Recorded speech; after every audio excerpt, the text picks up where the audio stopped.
I'm Bigga Rankin Ministry, and I'll just jump off the porch with DGB, man. You heard me? If you don't know your worth, you will always settle for less, dog. Hard work. Bigga Rankin, man. Welcome to Off the Porch. How you feeling today, man? Feeling good, man. Yeah. Appreciate you being here, man. It's an honor to have you here on the porch with us today. It's an honor to be with you guys. You know, we've been rocking forever, man. Yeah. I was going to say, our history goes way back, you know? For real. I want to start this off and just ask how you feeling. I know last year you were hospitalized with kidney failure, right? Yeah. And like I tell all my friends, my family, I have a situation. I don't have a problem. As long as you're accountable for anything that happened in your life, you're going to be good. I felt like, you know, a lot of parents died and left their kids millions of dollars. You know, my parents left me with good old diabetes and high blood pressure. But they took good care of it. And throughout the years, my eating habits, just me running and doing everything, because been married to hip hop for this many years, it takes a lot away from you. And when they told me my kidney was at 17%, oh, wow. I had my son with me at the doctor's office, and he was like, 17%? I'm like, yeah. And it didn't take long after that before they told me I had to go on dialysis. Yeah. First couple of times, have those needles sticking in your hand 3 times a week. Oh man, like it hurt so bad the first couple of times. Yeah. And then you gotta sit back and you gotta look at yourself and be like, hey man, I've been through worse than this. I done ducked bullets, stabs, all types of stuff. I done been through worse than this. I can handle this. Yeah. And when you have a team around you, your kids, your friends, people you work with that just adore you, it just gives you so much strength to make you feel like every time they come visit you, it's like you drink a Red Bull. That's what you feel like when your friends and people who care about you come visit you. So people can say, oh, I can do this myself. Or nah. You need loving people around you to get you to this type of stuff. And you mentioned you do dialysis 3 times a week. How long does one of those appointments take? 4. It's 4 hours. 4 hours? 4 hours where they take your blood out, clean your blood and put it in. When your kidney go out, you really don't have nothing to clean your blood, and all the toxic and stuff that get in your blood, it got to be cleaned out. You know. When I go on tour, I do it whatever city I go. Okay. I do it to make it convenient for me to travel, because, you know, for 28 years I'm in the club and being around entertainment. One Saturday night I was laying in the hospital. I didn't know what to do. You know, I'm used to having a Saturday night off. I'm always working. So, you know, I was born in Jamaica. I was born at home by a midwife. I'd never been to a hospital since I was, you know, since I was born. Never been in the hospital. So it was something new to me, but it's always something that I had to conquer. Yeah. You know, because in life you're gonna have these obstacles, and the way you beat them is you gotta be accountable for whatever happens to you, or whatever you did to make this happen to you. Can't blame nobody for that. When you blame people, you're just looking for excuses. So, you know, you get up every day, oh man, I'm so sick. You're gonna be sick. I get up, I go work out with my trainer. You know, I try to eat good. You know, my girl, my family try to keep me in a good, you know, you stray a little bit, because that's just life. That's just being human. Yeah. And did this incident slow down your grind at all, or did it make you go even harder? It made me go even harder, because I can't let nothing block me. I can't let nothing stop me. I can't let nothing discourage me from doing what God set me here to do. I'm a little different from most of the people who do this music thing, you know. I felt like my life here on earth is to get these young artists out the street before the law trick them out the streets. That was just what I go by ever since I came in the game. And I haven't regret nothing I've done. Yeah. Nothing. I think everything I've done straight from the heart. So I have no regrets. I do it all over again if I have to. Yeah. And still standing today. Always. You know. You're now the head of A&R over at I Think It's a Game now too, right? Yeah. How did you land that position? Man, you know, when you come in this game, I always tell everybody, keep it fake with the ones that's fake and keep it real with the one that's real. and make sure everybody will earn your loyalty. And I came, you know, when I met, first I started messing with Rich Homie Quan. Okay. I was through, you know, I was breaking him in Florida, you know, blah, blah, blah. Then Trinidad James, Day used to send me the stuff, and, you know, I was breaking the artists, and I came and I met Fly. And then, you know, Fly kept calling me to come check out Lucci, and I went by and they said, you know, we have a lot of DJs came by here and checked him out, but they said he needs some more club songs. I said, I think he's a superstar. Because when I got to the studio, there were like 20 guys in the studio, and everybody was singing each and every one of Lucci's songs, word for word. And Lucci was just a person that listens, like, hey man, you know, we got to go to Louisiana, we got to go to Shreveport, you know, your record's not playing over here, we got to go to Houston. He was like, yeah, come on, let's go. Even when Lucci was making $25,000 a show, we still went out and did promo work. He was hungry, he wanted this. And he was like, he'd tell me every day, Big, I want to take care of my family, man. Like, I ain't never met a rapper that always about their family, his kids, his mama. He just want to take care of his family. That's all he talked about. You know what I'm saying? So it was so encouraging for me messing with him. So after I lost my kidneys, you know, I'm laying in the hospital bed and I'm dozed off a little bit. My girl, my family in the room, and I woke up and I'm look. Lucci was sitting there in a wheelchair because he had just had to operate, do the procedure on his ankle or something. Okay. You know, and Lavish Lee was pushing him in this wheelchair, and his assistant was there, and Fly standing right next to him. And I'm not gonna lie to you, when you're in the industry and something go wrong with you, you expect your friends to come see you and your family. So now they became, even though they was always my friend, my close friend, now they became my family.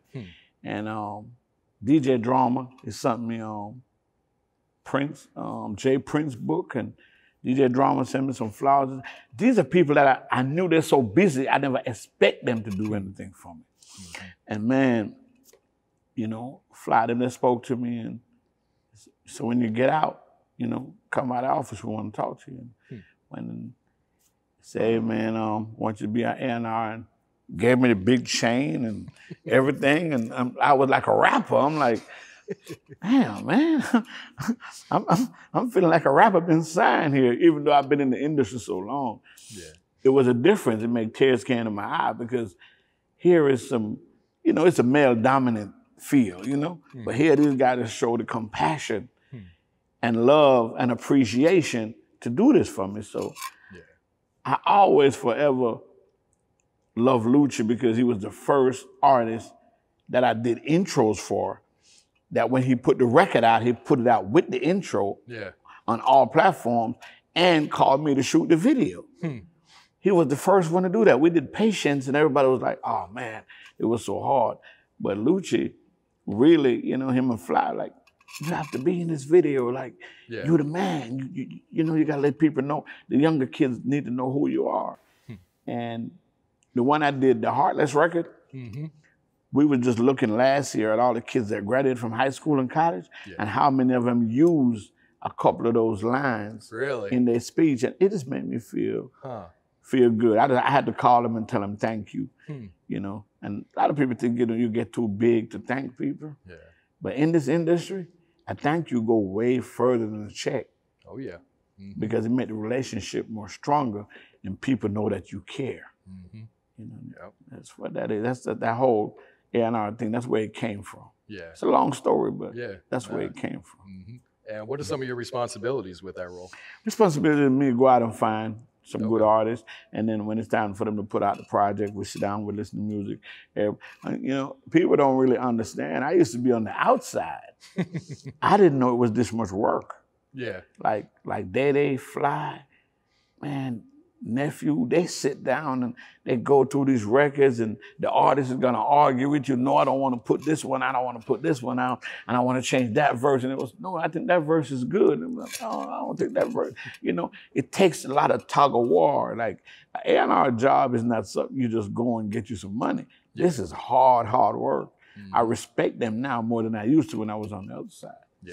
And what type of qualities do you look for when you're signing an artist? I stardom. Like we just signed a kid from South Carolina. I can't say his name because we're gonna blow it out maybe in a week or two. Okay.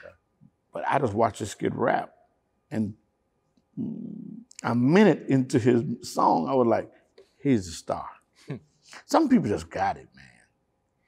A lot of people will call me that I know because I've been in the streets for so long. Hey, Bigga man, talk to CEO, let him sign me. I'm like, well, who else want to sign you? You know what I'm saying? Because if nobody want to sign, that means your numbers ain't up. Your Spotify numbers, your YouTube, you know, you probably only got 55 followers. You know what I'm saying? Get some people to know you and talk about you, and that'll let those people come to you. When you create a buzz, they come to you. Because like I always said, you know, everybody always call it like, hey, man, I got the biggest buzz in my city. And I'm like, a buzz is like pregnancy. It's going to show. So we'll wait, and we'll come get you. Yeah. But you got to have that buzz, and the work ethics got to be immaculate. Some people get signed and have 50 records. And they got signed, and a year after they got signed, they only got 58 records. Some people get signed with 50 records, and in a year, they have 200, 300, 400 records. Yeah. These are people that's building catalog that one. That's what labels are looking for. A lot of times people be like, man, the label tripping, man, they got me on the shelf. But do you think the label spend all this money? If you don't have nothing for them to push, what are they gonna do? They're not gonna just put you on the shelf to lose money. Yeah. But until you get a hit, something that makes sense, they have nothing to push. You know, so these guys gotta understand, like, if you want the label to love you, you gotta do things for them to love so they can love you. But if you're not giving them nothing to push, you can't say they're doing bad or doing you bad, because your job is to provide them content to get you hot. If you don't have that content to get you hot, no. Yeah. It's not their fault. And I used to blame the labels, like I said, from the other side. Because I've been a street A&R all my life. Yeah. So I used to blame, man, I can't stand the labels. But after you get used to the labels, like I done some stuff for the label, you gotta wait on your check from the label. Yeah. You be like, man, when is this check coming? It's like, they said 3 days, it turned into 2 weeks or whatever. Yeah. But it's just certain things that they do corporately that you have to get used to. You have to learn to go their way. And then after you learn that way, you can get comfortable. You know how to space yourself, how to space your bills and stuff like that. Because you know it's not coming in 3 days. So, you know, I can't blame them. It's just, if you don't know something, you just got to ask questions and learn. Yeah. And then go roll with the tide, you know? Yep. And you mentioned being a street A&R. Was getting an offer like this to be an A&R at a label like a goal for you ever at all? It wasn't, because I always felt like the corporate way, it was so different, and it takes long to pay. Yeah. You know, I get my money fast all my life. Yeah, exactly. You know, but just to come over, to honestly tell you, I was working too hard. They work smart.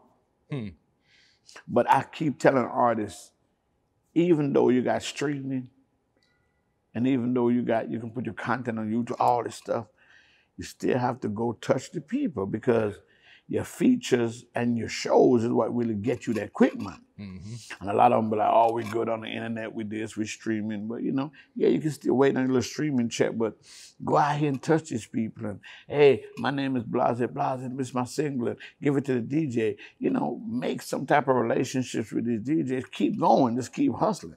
Go to these markets and hug these people, talk to them, shake their hand, let them know who you are. A lot of them don't want to do that. It depends on the internet. Yeah. That's why when they jump in the crowd, there's nobody to catch them, because they never met nobody. Yeah. They don't have that hand-to-hand contact, you know? For real. Yeah. All right, so let me ask you, how have you managed to stay relevant in this industry for over 20 years now? Man, to stay relevant is you have to change. I've changed so many times. You know, you've been a team player, then a team coach, then the team general manager. You know, I did a lot. Like when I moved to Atlanta, it changed me a lot, because it's more media. Yeah. And I've learned in this business, the more you stay away from the media, is the more irrelevant. You're not relevant staying away from the media. You got to be in the media. Because if somebody don't say what you did, then nobody know what you did, especially in these days with the younger generation. So I get up every day and I think a little different. I think out the box, you know what I'm saying? So, okay, you know, I'm the only DJ that got a team named after me, like Team Bigga Rankin, because we built a team. You know, me and R.I.P, Juggernaut, Breezy, you know, Mika, you know what I'm saying, Nat, we all built this team. You feel me? And this team is like, we real close, like we stick together. And it made me more relevant because if I post something, I have like maybe 50 people posted after me. Oh yeah. Because it's a team. But everybody their own boss. You know, I help and I created, you know, what we have going on, but everybody's their own boss. Yeah. And R.I.P, Juggernaut, you know, Al Green, Boss Security, they're the closest thing to me. Like this guy's been around me for like over 20 years. Oh, wow. So if I have a word that I'm saying, they can correct me. And if I'm putting an intro together, they can tell me like, okay, use this word, use that word. These guys are just real, real close to me in my life and what I've done. And I'm thinking the other day about my documentary. And I'm like, these guys could just do my documentary and I just sit on the side because they know what I like, they know what I hate. You know what I'm saying? They know everything about me. If you're gonna ask Al Green or R.I.P. Juggernaut anything about me, and they can explain to you like, man, Bigga didn't do that. That's not Bigga. I might take a picture and Al Green will call me and be like, take that down right now. Your eyes look kind of jury, you know, or something might goes on in the club and he'll see and call me like, what was that? Okay, make sure you correct that. And, you know, and even as a grown man, you're glad for that because it's somebody who really, really respect you and appreciate your craft and what you're doing. So I've built myself around some good people. And a lot of people don't understand.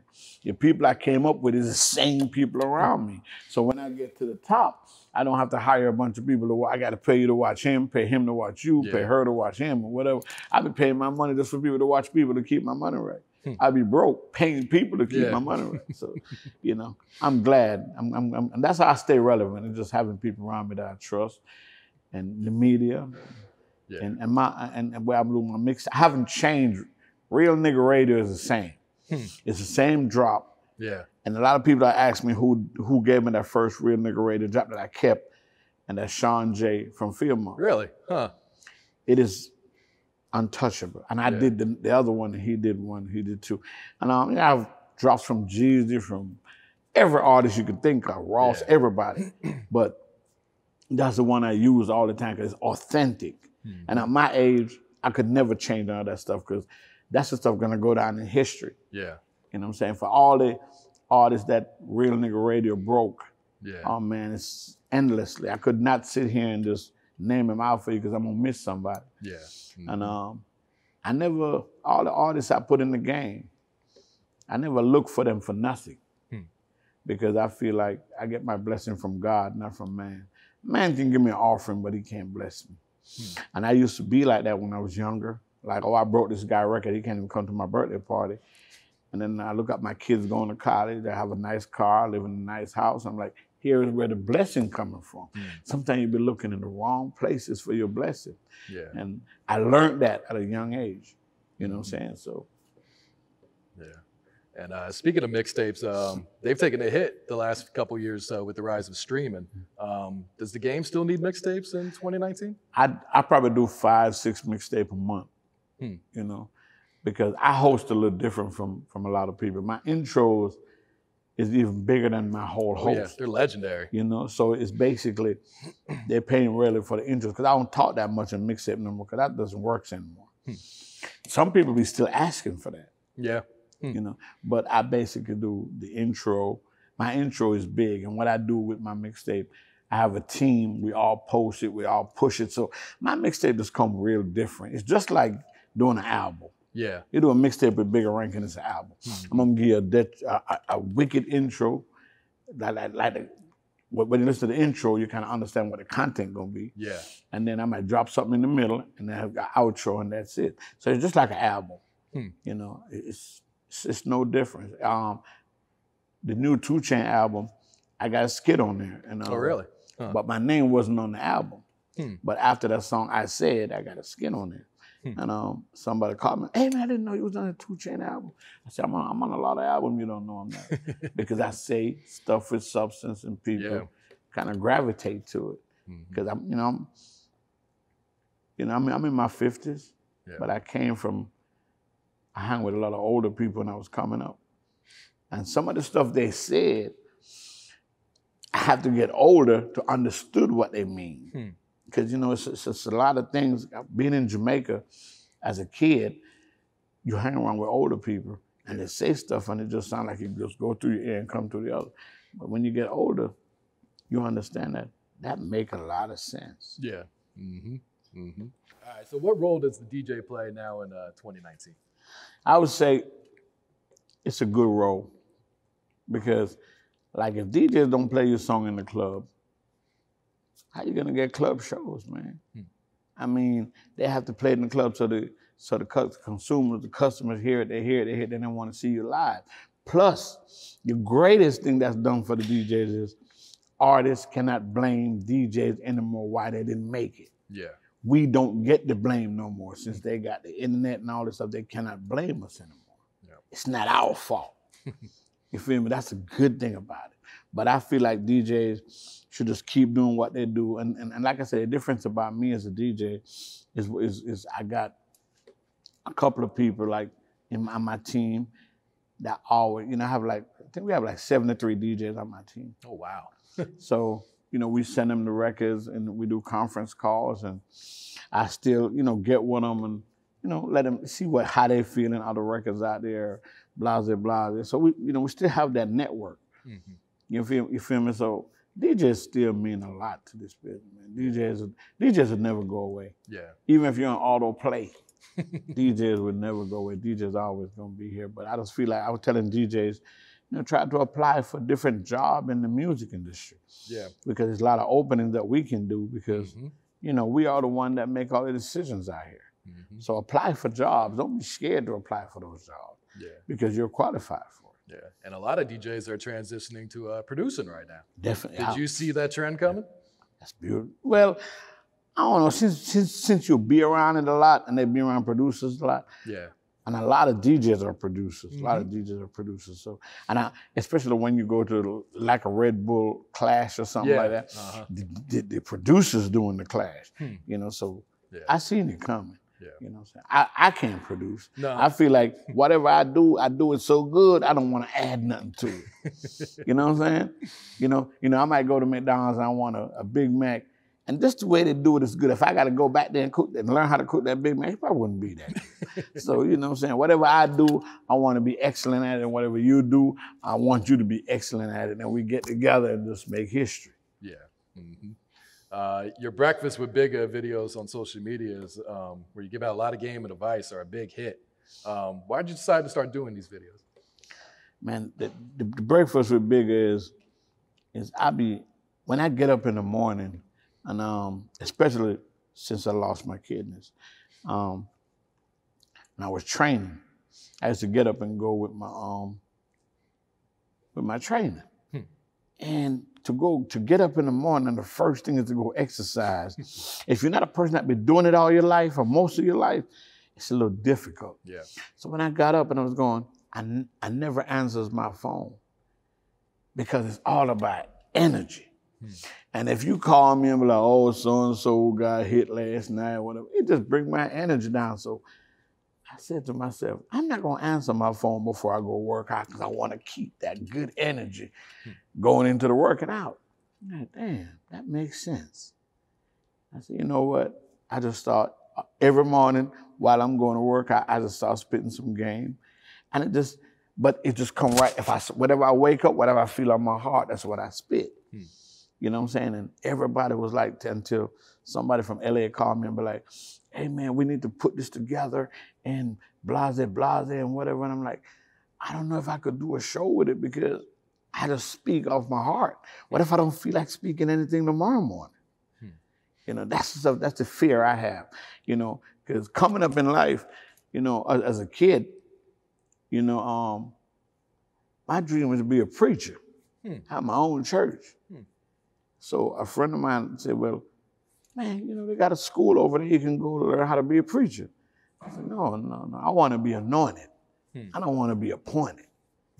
If I'm going to preach, I want to be touched with it. That means when I'm doing it, you can see everything coming out my face. When I'm talking, you can just feel me. Like I could look at T.D. Jakes or, our Joe, I forgot his last name. But I watched that little thing all down. They could save me anytime. Joel Osteen. Oh, okay, yeah. They could save me anytime because I be into what they do. You know what I'm saying? They deep. You feel? And they can break it down and get right back to it, you know, like that. So I think my next job on earth after this DJ thing, I'll be a preacher. Really? Huh. Yeah, because I love God and he had brought me through so much misery. He had brought me through a lot. You know what I'm saying? And like I told you earlier, when you start being accountable for the stuff you do, life is just so easy. Don't worry about nothing. Yeah. And that's real. And you really embraced the role of being an OG. Why is that role so important to you? I hated the word OG because I always thought I was too young. So it's so crazy until I have my grandkids calling me OG now. You know, every day I slip up every now and then. Like, hey, man. They be slip every now and then and call me OG. But when I was young, everybody my age never really liked me. Cause I guess they probably figure out, act like I was too smart or whatever. But the OGs always look out for me. And I get along with most of the young rappers than I do with the older rappers. Because the younger rappers, they're listening to me. When I talk to them, and I was just telling a friend of mine this the other day, when I was coming up in life, on Sunday morning when I go downstairs, my mom had my breakfast, daddy was moving around a little bit, and eat my breakfast, and on Sunday, you know, my clothes are spread on the bed for church, then the church bus come and we went to church. Now most of these kids, they get up in the morning and go downstairs and their mom laying in the couch with somebody from the club last night. Well, my breakfast at mom, he went in there and fixed himself something to eat, and he go outside and he sits with his friends. They talk, they have fun, and that's how he grew. Now that became his family. So when something go down and they hurt one of them, he ready to kill the world for them because those are his family. Most of these kids end up raising themselves nowadays. A lot of them. And a lot of people, you got to listen to their music. A lot of people don't understand their pain. They think they're just talking. No, it's different. And I, you know, some people laugh when I say this, but I was saying like when Jeezy came out and he was talking about a couple bricks and the bales of weed, when these kids hear that now, these kids, this generation, they go to CVS and get their drugs. They don't know nothing about that stuff. Prescription drugs is the thing now. So they know nothing about it. So I just feel like as an OG, we got to reach back out to them because our destinies are tied together. Remember, the stuff that we did bad, they watched us and glorified us for that. But now we're going to get a couple of dollars a move in a good neighborhood and send our kids to private school and then turn our nose up at them. So I told them, if you're not really going back to help these kids and explain to them what's right or wrong, pretty soon the OGs won't be able to go to the corner store and get a pack of cigarettes. Because we are the one need to go back and let them know, like this ain't right. A lot of these younger generation say, oh man, you're rapping too many bars, or maybe they really don't know. If you don't tell them, they don't know. All of them are just trying this music thing because this is a way out, and they have their own little sound. They're just different. Huh? I'm glad for them. I'm happy for them. Yeah. I run into these young kids all the time, and I'm proud of them. You know, I just want to tell them, don't do this, because I've seen so many people did this and bump into a brick wall. Yeah. I saw so many people bump into this and crash. I saw a lot of people bump into this and go broke. Don't do that. Don't do that. Trust me, that's not good. Yeah. You know, and tell them how, you know, Don't just go spend all your money on this and that and whatever, because you get some money from these labels. It's a loan, man. Come on, man. Take care of your money. Spend it right. You know, don't just go blow it at a whole bunch of stuff and be broke next week. Yeah. You know, and a lot of them understand, a lot of them listen, some of them don't. But, you know, I'm going to do my best to see how many of them I can reach. And as long as a few of them listen, I'm good. Yeah, no, that's real. And do you feel like the youth is being misled through popular music? Not really. No. Not really. You got to understand, when we was young, we hated, we hated when the older people telling us that this was bad or this was good. Like, we figured we knew everything. I think in some cases, some of the stuff they could hold back. A couple of the words they could hold back in some cases. Yeah. But like most of the music you hear, you know, from these kids is like shoot 'em up, kill, sex, and drugs. It's a little different, but you got some of them that got different music too. I think they're good. I think whatever we can fix, we should fix instead of just go step to the side and say bad things about them. We should, you know, go up in front of their face and say, hey, this type of language ain't gonna work here, or these word plays ain't gonna work here, or whatever. I don't think we should criticize them. I think we should let them know some of them don't know what to say. They're just saying what's on their mind. All right, let's switch it up to Duval County, which has seen the music scene there the last couple of years really explode. Why do you think it took so long for, you know, the rest of the world to catch on what was going on in Duval and Jacksonville? Media. Duval, you know, I went to Duval and created a culture. Like I used to play strictly reggae when I first got here, you know. And I switched over to the hip hop on Florida Avenue and we did what we do. Young Cash, T-Ron, you know, we have a lot of people that was doing their thing. There was a signing as much as how they're doing now. And we didn't have the internet back then.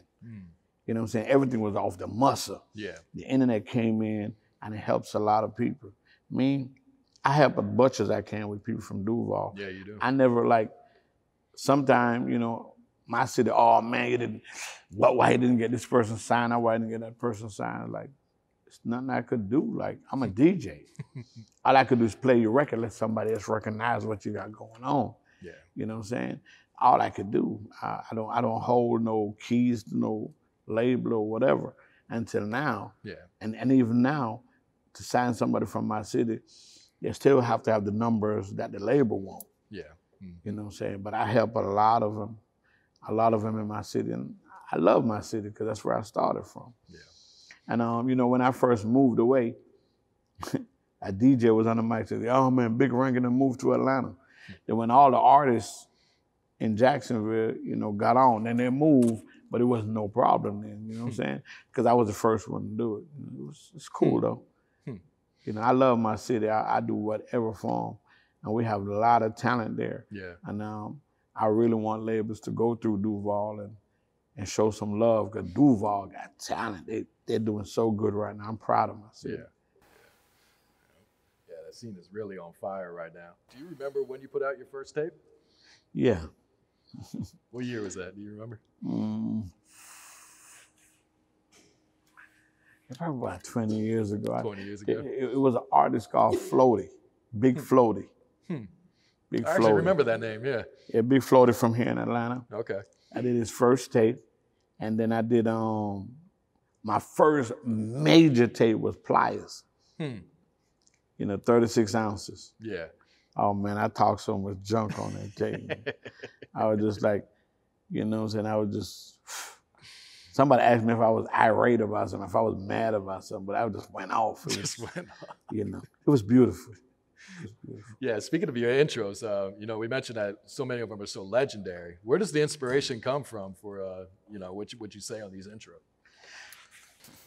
Inspiration on the intros came from, like I was telling you, I used to watch those movies with the gladiators and stuff, and when they come in on the spear and knock the other person off the horse and all that, and, you know, that was that deadly thing back then. You know, I used to love to watch it, but the thing that really got my interest was the guy who introduced the gladiators.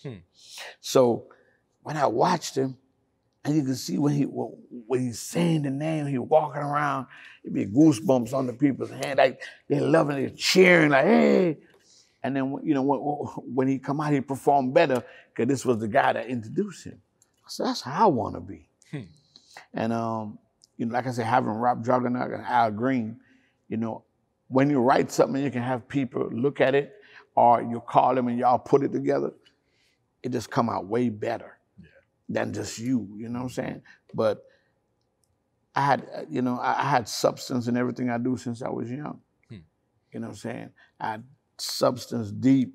Like when I talk about something, or you know, even with my kids, and I have 12 kids, and I got 10 girls and 2 boys. Oh wow! And I invest in all my kids. That's why I'm so blessed, because I took care of all my children. You know what I'm saying? And even them, I have a daughter, Oriana. She go to FAM, and when she writes, her caption to anything is just like me. Oh yeah. Substance and feelings, you know what I'm saying? Because if I really care about you and I think about you, I'm not gonna text you, I'm gonna call you. Because I'll be thinking it's a reason why I'm thinking about you. You know what I'm saying?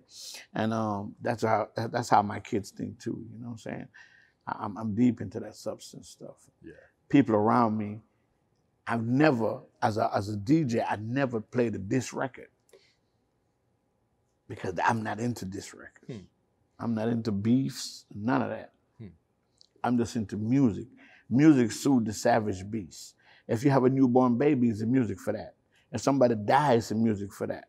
You know what I'm saying? If you're going through some tribulation, it's a song for that. Yeah. Whatever you go through in life, it's a song for that. And I don't take advantage of music. I don't take music for granted. I love music. You know, I was brought up in Jamaica, where I was brought up in Kenny Rogers, Neville Brothers, you know what I'm saying, Dolly Parton. Them the type of stuff I was brought up on. Otis Redding, all that type of stuff. So Percy Sledge, so I can go way back with this stuff. I love music itself. I'm embraced by music itself. I could walk into a club, I don't care where I'm at or whatever. When I get the microphone, it's like I can really feel the pulse of the city. So when the first word come out my mouth, they're just gonna follow me all the way, because I'm into this. I love this. This is something that my soul, I have a passion for this. You know what I'm saying? And, you know, I think, you know, in my casket, I might have a turntable in the casket and a microphone. You know, because I feel like I was put here for this. Yeah. And when I leave, I want to leave with microphone and a turntable in my casket. That'd be hard right there. All right, I want to ask you about a couple specific tapes that you did. Start with Gucci Man from Zone 6 to Duval. What was it like working with Gucci on this project? Man, Gucci Man is like, he's different. Gucci Man is different, man.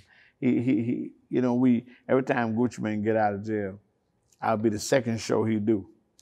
You know, because when, you know, Gucci was going through it with Jeezy and all that, I always played his music. Me and Gucci was always close. Me and Jeezy cool, and like I said, I don't get into beefs. Yeah.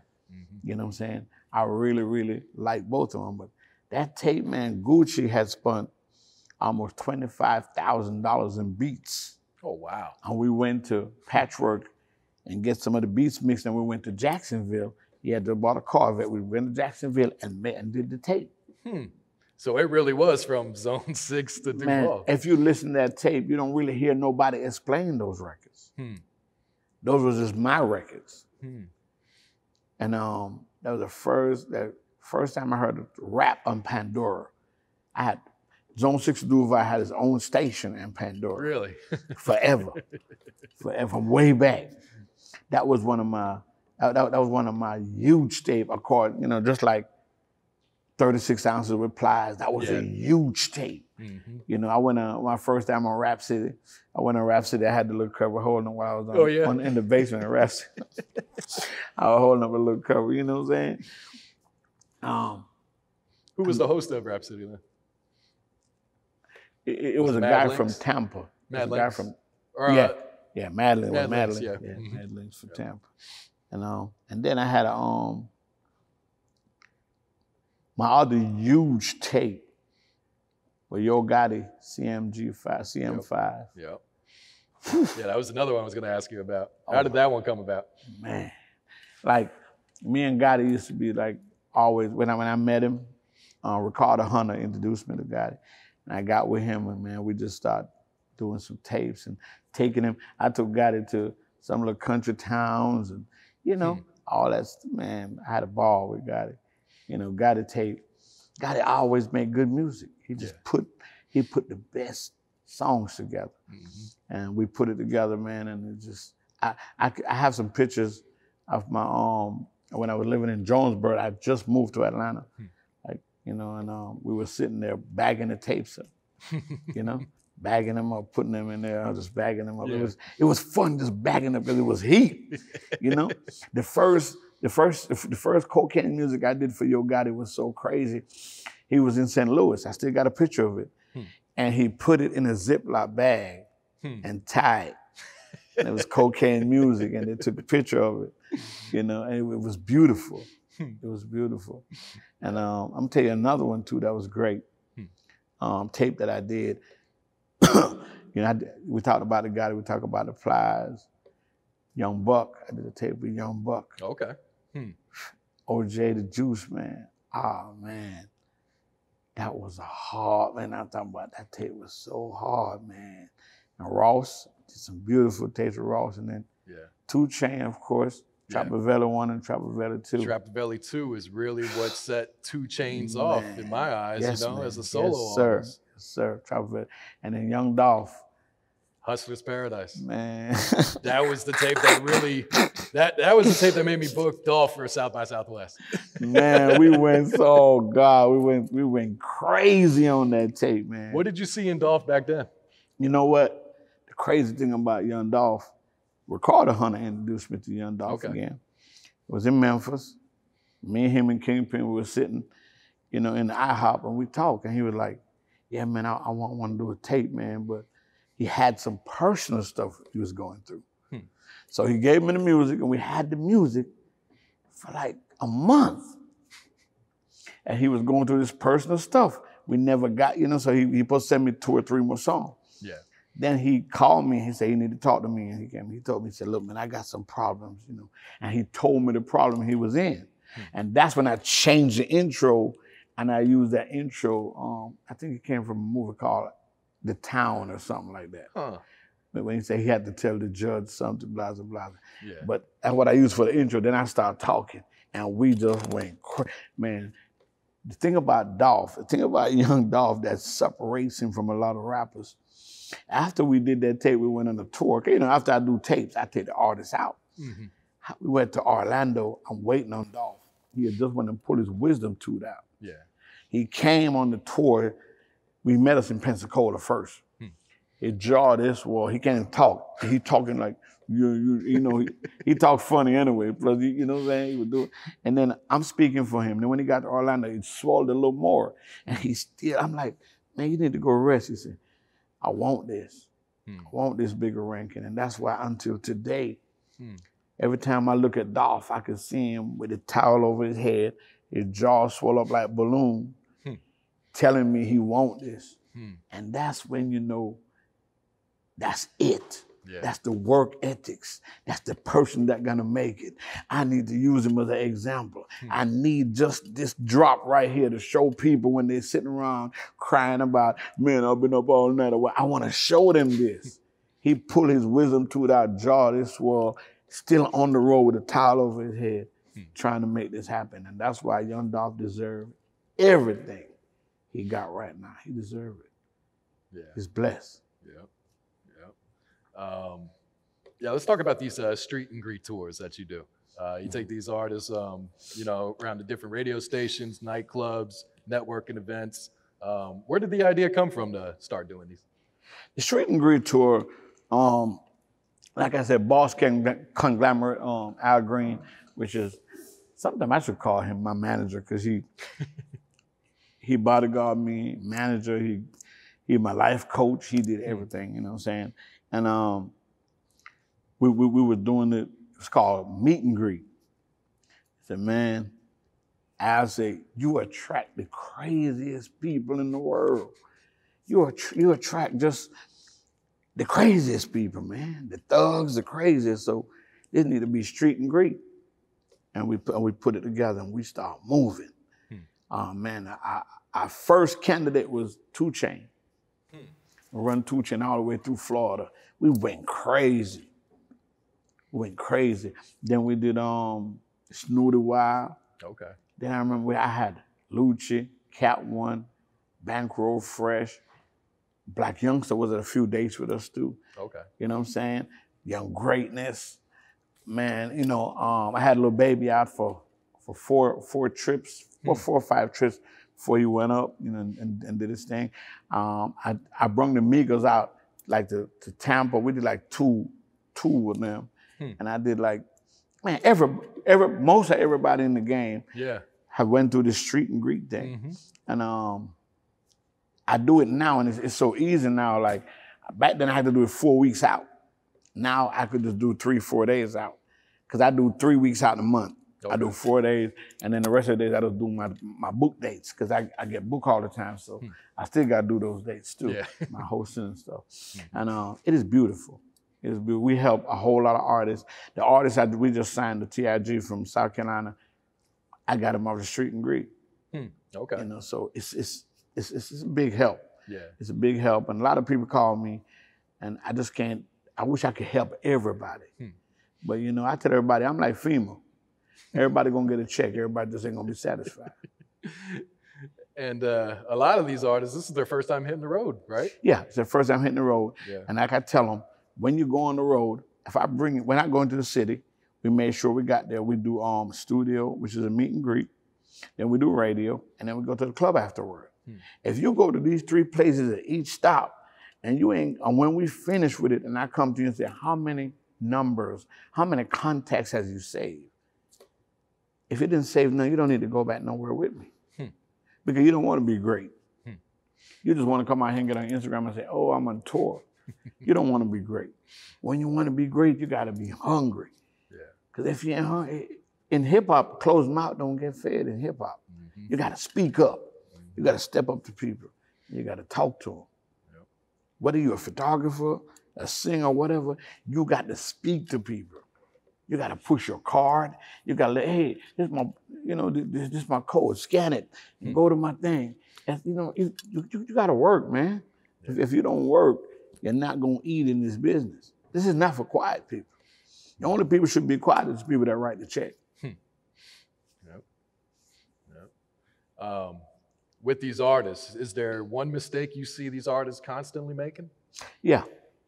A lot of artists, I take for instance,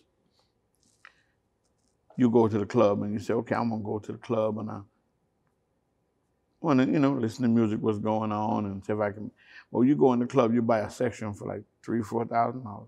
You buy a bunch of bottles, but you have no promotional item with you. So you mean to tell me you spend $5 grand in the club for the bottles and the section? You don't even have a stand-up saying like, I'm blase, this is my booking number, you can reach me here or whatever, I got a singer coming whenever. I feel like that's nonsense. But then you spend $500 with somebody, you want to cut their throat to do your $50,000 worth of work. When you just go blow $5,000 on some liquor and just letting some bitches see you jumping up. You ain't even got one of your flyer. Nothing. No promotion. I feel like what artists have done now, they don't do enough promotions about themselves. They need to promote themselves. Sometimes, when I ain't got no money, it's just me. Okay, well, it's just me too. Like everybody is just me. You got to promote yourself. Because people see you promoting yourself, then they'll help you. If you're not promoting yourself, I don't know who you are. Yeah. And why would anyone else want to promote you if you're not even promoting yourself? That's what I don't like about it. That's a mistake I think most of them make. They do not promote themselves. I know artists that got everything on his page but his single cover. You got all the latest Jordans, you got all the nice shoes he just bought, the ring he just got, hugging up a couple of bitches, but you will never see nothing about his music. The thing that needs to make the money to pay for all this shit you pushing, it's not up there. Why do you think artists don't promote themselves? Because they feel like they have somebody to do it. Like, this is the way I look at it. If you're an artist and you pay me $100 to repost your video. Mm-hmm.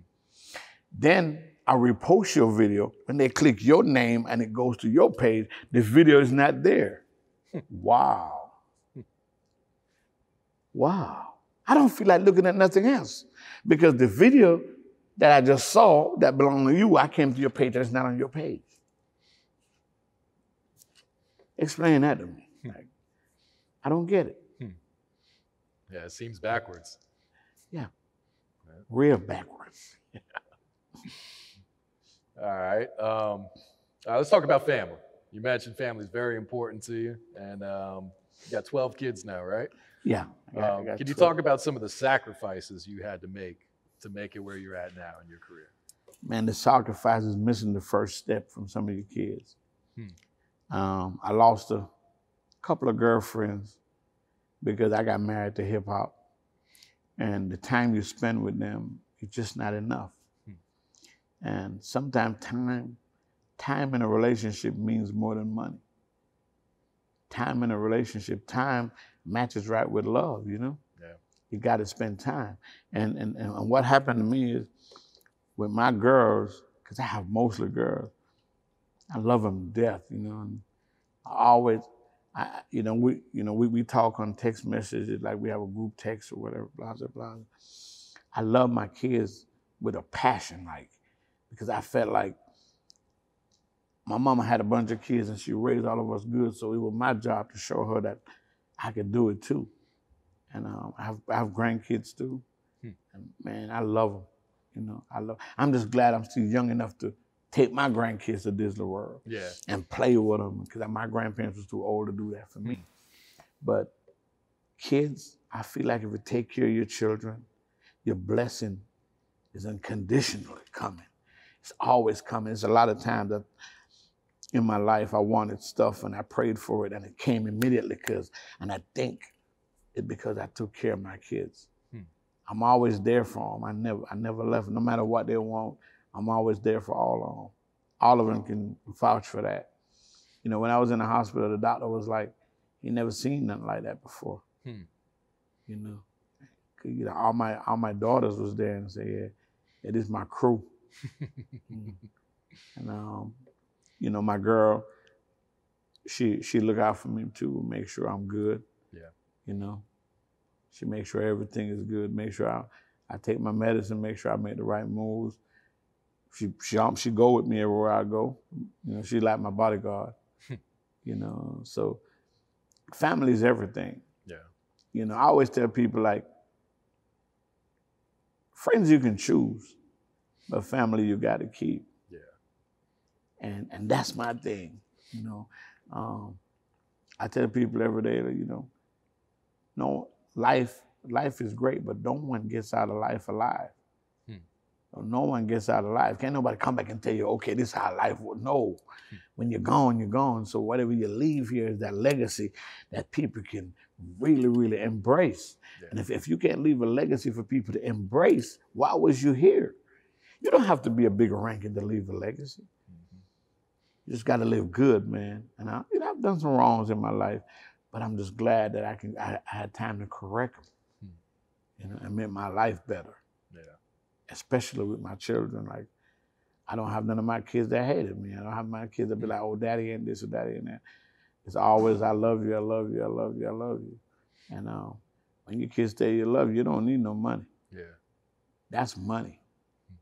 When they tell you they love you. Yeah. I'm grateful. Yeah. Thank God for them. Are any of your kids into music? Making music? Be honest with you, I have my last son, he loved music. And I have a daughter go to FAMU, Oriana. She said, I'm going to school to be a PR because I want to give you all the media you want in your life. She said, I'm going to go to grad school to be a lawyer, but for right now I'm going to be a PR so I can give you all the media you want in your life. You know, she's just a sweetheart. Yeah. You know, my kids is like, they'll text me and be like, what's up? And I'd be like busy all day and then call back and they would text me a threatening letter like, well, I've been calling you. Where you at? Why you not answering the phone? Why you not? What's going on? I'm like, you're not my mama. But they all act like they're my mom, you know, and that makes me feel good after I read the text. You know, I couldn't wait to call them, you know, so beautiful, man. I'm good. Yeah. All right. I want to talk to you about DGB Pooh, who passed away last year. I know you and him were really close. What can you tell us about you two's relationship? Man, Pooh, when I first met Pooh, he was with Q and he was gonna go on this tour with us. We went on a tour. Every city we pull up in, everybody tell me, "What's up, Pooh?" I'm like, who the hell is this guy? Like, I'm supposed to be getting all the greeting. Everybody know me, but everybody knew this guy and they loved this dude. And man, the more I stayed around him, dog, he just became like a good friend. Pooh, you know, people call you like, "Hey, what up? What's going on?" Pooh call you like, "Hey man, what's up? What you doing?" I'm chilling. If you got anything now, let me know. We'll get on the site. You know, I was trying to do something to help somebody, you know what I'm saying? And I spoke to Pooh. They get his phone, they can see. I spoke to Pooh the same day.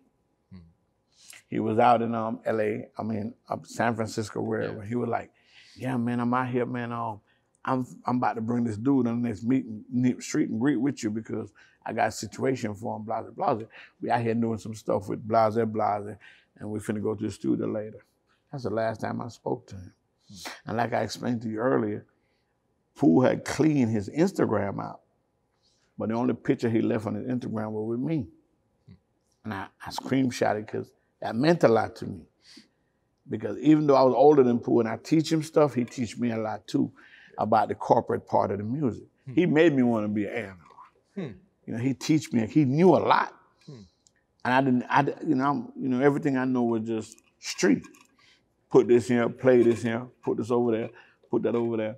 You're like, man, you work too hard, Billy, man. You gotta work smart, you know, blah, blah, blah. So I loved him, and I don't know, I never really met his wife. Yeah. I never met his kids. But it's like I knew him because we talk about them every day while we're on the road. And I said, I'm gonna take I'm telling my girl we're gonna take a trip over there and go meet with them. You know what I'm saying? Just we'll meet his kids, you know what I'm saying? Because I couldn't go when he was getting buried because I was in the hospital myself. You know? Oh, yeah, that's right. Yeah, it was around the same time, yeah. Yeah, and that really hurt. But I love him, man. Yeah, he spoke very highly of you, too. I know he's in heaven. I know he's looking down. He's guarding us right now. He's guiding us right now the right path. But I want to, you know, I'm going to, only person I know, one person I could reach out to get his wife's phone number so I can call her, you know, just speak to her because I want to meet his kids. Yeah. You know, he was a good dude, and I know he lives on in those kids. Yeah. I really want to meet him. I miss him dearly too. I miss him, man. You know, speaking of Pooh, man, when I was in the hospital, I said, when I get out the hospital, the first thing I'm gonna do, I'm gonna change everything I do, and I'm gonna do celebrations. Like I wanna celebrate people that achieve certain things before they die. And Pooh was the first person I had on my thing. Really? Huh. You know, and that is something that we don't do. We don't, it's people we watch achieving, and we see them, "Hey man, you're doing good, man, what up, man, everything." But we never just have a little dinner and celebrate this person's life while this person is alive. You know, that's something we got to do because there's too many of us brothers out here that's doing good. Just people in the music industry mainly doing good. We got to reach out to them and just, man, look, I can't afford Rude Chris, but we can go over here, man, at this deli, man, and I just want to eat with you and a couple people so we can salute you. I want to have a little party over here at this club, get a section, salute you for what you've been doing. I don't want nothing from you. I just want to salute you and let people know what you've achieved and what you brought to the table. And we don't do that. No. We need to do that. Yeah, give people their flowers while they're still here. Yeah. You know? Yeah. All right, Bigga, last question. What does Dirty Glove Bastard mean to you? Oh, man. You know, I go back so far with Spiffy, with Pooh. It's like for years and years, you know, y'all been posting my stuff. I've been messing with y'all. And my business partner, you know, DJ Stickerbush, You know, Sticker Bush is a Grammy-nominated producer, you know what I'm saying? When I met him, he was like, yeah, they're the Glove Bastard, man. They be doing their thing. You feel me? And me and him, because, you know, that's who produced all my Real Nigga radios, everything. He do everything. You feel me? And me and Bush always talk about Dirty Bastard, Dirty Glove Bastard. We always talk about it. I'm just glad for what y'all bring to the table, man. Y'all make the hood people shine, and y'all make the suburban people look hood. Can't nobody do it. Y'all make the suburban guys look hood. And you know what I'm saying? Y'all make the hood people shine. You know, a lot of people don't understand what an outlet is. You know, a site that you can go to a site and expand your brand. You just sit home and watch it grow. Yeah. It's beautiful. Like, you can't put a price on that. You can't put a price on that. And a lot of people was, man, I want all that Dirty Glove, man. How much it costs to get on? Call them. Because it costs to run it. They got employees. It's not like you just sit at home and just post. You got an office with employees, and they have to pay them and this and that, and they got to pay to keep the servers going, all this stuff. Like, this is not free. It's not like your email. No, this is a business. And that's what I want people to understand. Like, people who started their own business in the music industry, they eat dirt for years before they got a piece of steak. Oh, yeah. You know, so y'all got to understand, people not trying to rip you off out your money. You just got to pay so they can stay alive to make you look good. And that's what it is. They're the Glove Bastard. A1 from day one. That much love. Hey, man, y'all follow me at Bigga Rankin 00. Bigga Rankin 00 on all platforms, man. For real, man. I'm here. One time for Nat the PR, man. She always keep it good. I deserve it all.